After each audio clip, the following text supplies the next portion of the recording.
Alright, this is John Oakes here with HANKSTERS Hot Rods, coming to you from our Homer City, Pennsylvania location, located about 70 miles away from our closest major airport, which is the Pittsburgh International Airport. In that case, if you're wanting to come see this vehicle or any other vehicle that we have in our inventory, you can use that as a reference as to major airports to fly into. Now today what we have here, this is a 1970 Ford Mustang Mach 1 Fastback, done here in the yellow. As you can see, it's got the black stripes on it with the black hood scoop, and again it does have the 351 decals and emblems on that hood scoop to signify what is underneath the hood on this particular car. Now our Mustang that we have here, it has the 15-inch Cragar SS chrome steel wheels on it. As far as tires go, Cobra Radial GT tires, all the same size, 215/70 R15s on all four corners on this car. Now as far as panel fitment and as far as body lines lining up, you can see here in the video how nice everything does line up, how our gaps look there on our doors. Now we do have mirrors on both sides, both driver and passenger side. We'll go ahead and open up our door real quick just to take a quick look inside. Now again, our Mustang that we have here is done in the all black interior, a little bit of wood grain on the door panels and the dash and the center console. Now this has the comfort weave material on the seats. We do have that 4-speed center console in there, and then again, this all factory instrumentation as far as the gauges go. The Hurst shifter, the factory steering wheel, all of that. So that's all in good condition. As you can see, as far as bright work on the car, just the bright drip rail moldings here. Down below you do have the Mach 1 trim on the lower body as well. We've already mentioned wheels and tires, and then we come back to the rear here. You can see on our car we've got the black trunk spoiler. We also have the black rear window louvers here also. And then when we get up front, you'll see that we have the black air dam on the front end too to complete that whole look. Now you can see we have the black striping here on the rear with the Mach 1 badging back here on the trunk lid. And speaking of trunk, we're going to go ahead and open that up just to show you what the inside of that trunk looks like. Again, the underside of the lid itself is finished off with that same yellow Z exterior. Our trunk seals the whole way around are in good condition, seal up really good. And of course we have a nice trunk mat in there too to cover up all that floor. Now again, on the Mustangs, as you know, the actual fuel tank itself pretty much takes up the majority of that trunk floor. It mounts it from the top here, from inside, and therefore that creates most of your trunk floor. As we close that, you see it latches up nice and tight. Of course you have the tail panel, I guess trim back here is kind of like that honeycomb pattern. And again, you have the gas lid back here. Chrome bumpers, you got the exhaust tips down below with your backup lights mounted in that rear lower valance. As we continue around, you can see fitment of the panels here. Your marker lights and bezels are in good shape. Again, you come over here to our drip rail moldings, those are in good condition. The lower body molding, and then we can see our gaps and how everything lines up on our door on this side. And again, just like the other side, we're going to open our door up, take a quick peek on the inside.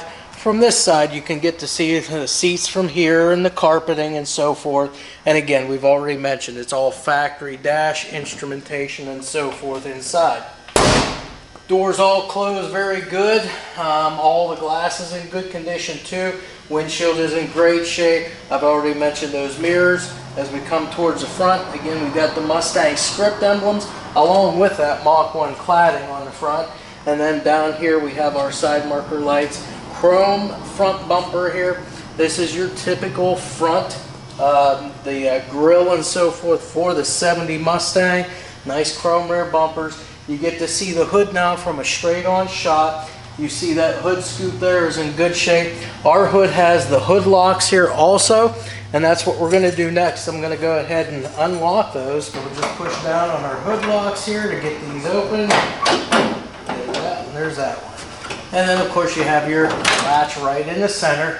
As we raise the hood up again, you're going to see that the underside's all finished off in the same yellow paint as the exterior of the car. Everything else here in the engine compartment is all done in the black. Now our car here, this has a 351. This is a Windsor motor in it. Now we do have a day code. I'll get that in the description for you here a little bit later. But you can see ours motor, it's got the chrome air cleaner on it. It's got the finned aluminum valve covers. It's got an Edelbrock 351W Performer intake on it also. Now they've gone ahead and kept with the stock style distributor and coil right here, so everything looks good and you know, nice and cleaned up here. 7mm plug wires on this as well. This is all stock cast heads, cast manifolds on it as well as a water pump stock style radiator here with the fan shroud. You can see all of your radiator hoses here are all in great shape. The water pump hoses too, those are all in good condition too. Power steering car, power brake car. This car has disc brakes on the front, drums on the rear. And then as far as the rest of the driveline goes, we've got this 351 Windsor motor hooked up to a 4-speed manual transmission, and then the 9-inch Ford out the rear end there.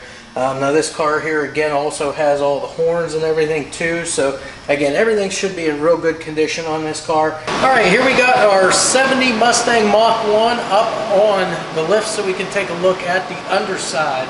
So starting up here at the front, this is just all of your stock strut rod front suspension, complete with the front sway bar, and those sway bar bushings, both the frame and on your sway bar end links, those are all in good shape. The end links actually look to be brand new on it, so those are real good. As far as your steering, this is power rack and pinion steering underneath here.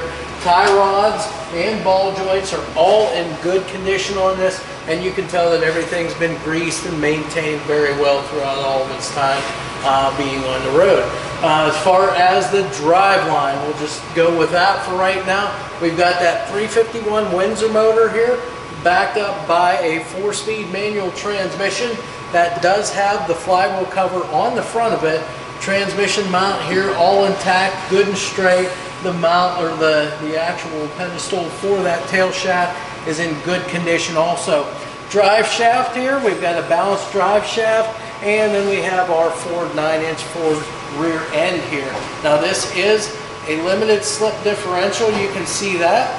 And then as far as going with the suspension here, already talked about the front, but the back, we've got a multi-leaf rear suspension, and that is completed up with a set of coilover rear shocks.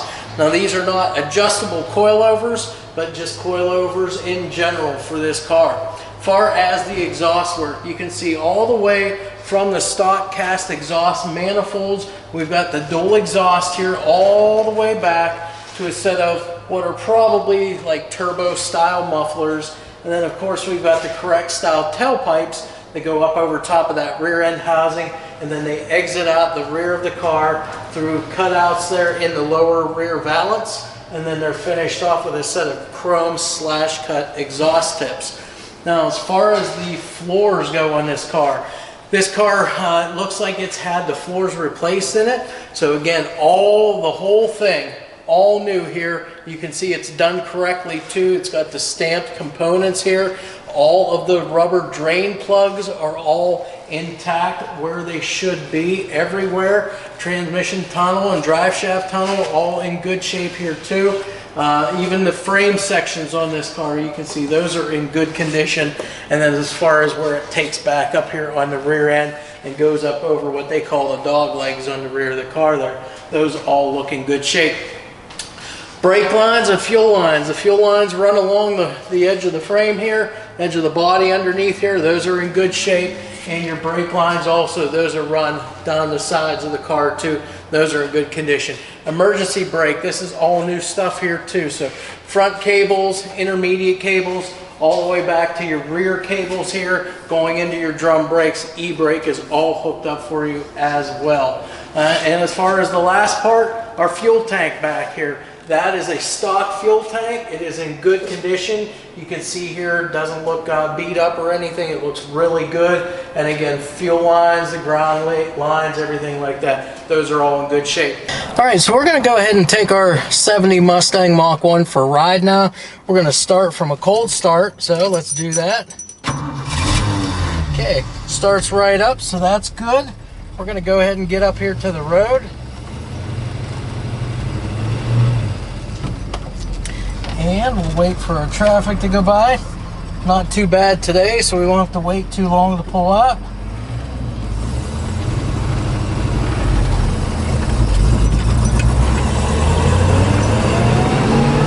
Okay, so we pull up first, second,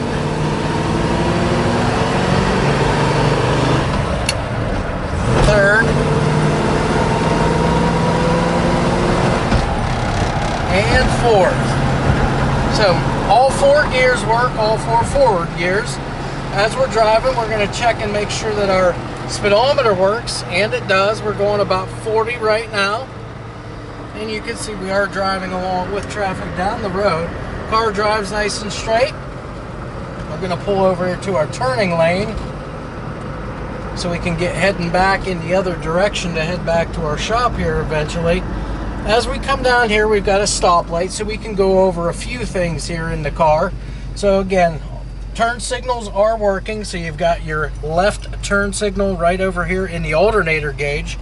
Then your right turn signals over here in the oil pressure gauge. Okay. Then as far as your windshield wipers, let's go ahead and show you those working. So that would be like your high speed, and then low speed, and then off, and they'd return back to normal there. As far as the radio goes, we can check that out. And I don't know if I'll find us anything here, but okay, so you can hear that the radio does work. It is a digital AM/FM cassette radio. I'm going to get us ready to go forward here. Now it does have a factory clock in it as well, but our clock, as with most cars that come in, this one is not working. So again, not a real big deal. They normally do not. So we're going to go ahead and take off now. And the turn signals do cancel out on their own.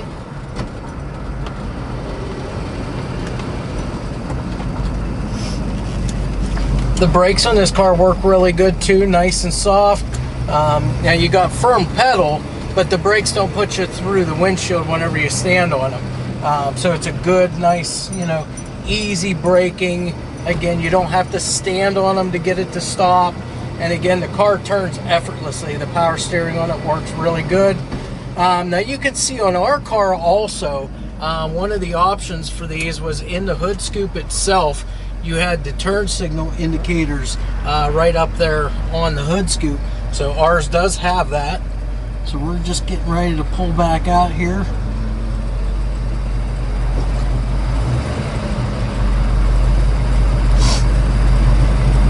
And as far as anything else, I think pretty much we're good on everything else in here. It is the 4-speed car.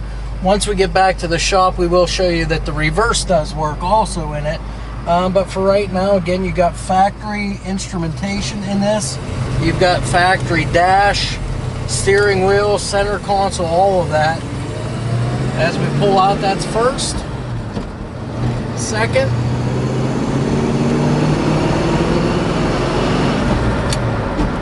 third,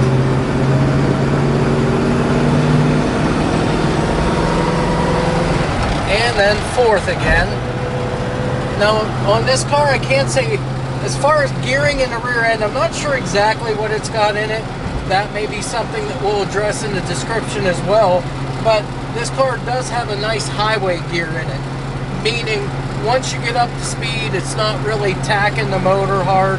It's just a nice, good cruising around gear, but yet there's plenty of performance there if you want it there. All right, so we're going to get heading back the other direction here, back to our shop. I want to let you know also to always make sure you go to our company website and make sure that this car is available if this is the one that you're interested in. As always, we put these on YouTube and they stay on there even after they're sold. So again, you want to just double check on our company website or even give us a call and we'll be glad to let you know what we do have currently in our inventory. So again, we've just shifted through all the gears again. our oil pressure gauge is working, so you can see that that's got good oil pressure. Our alternator gauge is working also, so that's good. And then you can see our temperature gauge also, that and the fuel gauge both. Those are both working. So all the gauges are working. Speedo, you've already seen it. The odometer is working as well. Right now showing 1687 on the odometer. That way it just gives you a reference point on that it is working. So we're going to head back down here to the shop. We'll get turned in here, and then like I said, we'll go ahead and make sure that that reverse gear does work as well for you. Again, just a real nice driving car. Again, no hands on the wheel. Drives nice and straight. It doesn't pull to one side or the other. Brakes don't pull you to one side or the other either. And again, they brake very nice too. So again, you don't have to stand on it. They brake real nice for you. Again, that's disc brakes up front, drums in the rear. So as we get pulled in here to our shop, we'll get down here where we need to be. And we'll throw her in reverse. That way you can see that it does work. Now, I'm just going to pull straight down in and back straight up because we have to pull the car in anyways. So we'll get her in reverse. There we go. And you can see that the reverse gear does work. So all gears, forward and reverse, all work. So we're going to get ready to pull this down into our shop. And that's where we will go ahead and fire the engine up for you. That way you get a good close-up of it under the hood and from the rear of the car, so you hear the exhaust on it as well.